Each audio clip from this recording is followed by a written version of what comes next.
നമ്മുടെ എല്ലിന്റെ ആരോഗ്യം സംരക്ഷിക്കുക അല്ലെ എല്ലിന്റെ ആരോഗ്യം മെച്ചപ്പെടുത്തുക വളരെ പ്രധാനപ്പെട്ട ഒരു കാര്യമാണ്. പ്രായമായ പലരും ഒന്ന് തട്ടുവോ മുട്ടുവോ അല്ലെങ്കിൽ ചെറുതായിട്ടൊന്ന് വീഴുകയോ ചെയ്യുമ്പോൾ പെട്ടെന്ന് ഫ്രാക്ചർ ഉണ്ടാകുന്നു. ചിലപ്പോൾ ഹിപ്പ് ഫ്രാക്ചർ വന്ന് അവർ ചിലപ്പോൾ കിടക്കേണ്ടി വരുന്നു. അപ്പോൾ അങ്ങനെ സംഭവിക്കാതിരിക്കണമെങ്കിൽ നമ്മൾ നമ്മുടെ എല്ലിന്റെ ആരോഗ്യത്തിൽ അല്പം ശ്രദ്ധിക്കണം. അതായത് എല്ലിന്റെ ആരോഗ്യം പുഷ്ടിപ്പെടുത്തണം. അതിന് നമ്മൾ ചില വ്യായാമങ്ങൾ ചെയ്യേണ്ടതുണ്ട്. അതായത് വെയിറ്റ് ബെയറിങ് എക്സർസൈസ് ചെയ്യണം. എങ്കിലേ നമുക്ക് എല്ലിന്റെ ആരോഗ്യം സംരക്ഷിക്കാൻ പറ്റുള്ളൂ. ഈ വെയിറ്റ് ബെയറിങ് എക്സർസൈസ് എന്ന് പറയുമ്പോൾ നമ്മൾ നടക്കുന്നത് ഒരു വെയിറ്റ് ബെയറിങ് എക്സർസൈസ് ആണ്. അതുപോലെ തന്നെ സ്റ്റെപ്പ് കയറുന്നത് ഒരു വെയിറ്റ് ബെയറിങ് എക്സർസൈസ് ആണ്. നമ്മൾ ഡമ്പൽ ഉപയോഗിക്കുന്നത് അല്ലെങ്കിൽ നമ്മൾ പുഷപ്പ് ചെയ്യുന്നത് അതൊക്കെ വെയിറ്റ് ബെയറിങ് ആണ്.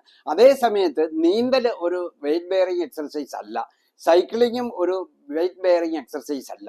ഏതാണ്ട് 30 വയസ്സ് കഴിയുമ്പോൾ മുതൽ തന്നെ നമ്മൾ ഈ വെയിറ്റ് ബെയറിങ് എക്സർസൈസ് നമ്മൾ ചെയ്യണം. നമ്മൾ ഈ വ്യായാമം ചെയ്യുന്നതിനോടൊപ്പം തന്നെ നമ്മൾ ഭക്ഷണത്തിലും അല്പം ശ്രദ്ധിക്കേണ്ടിയിരിക്കുന്നു.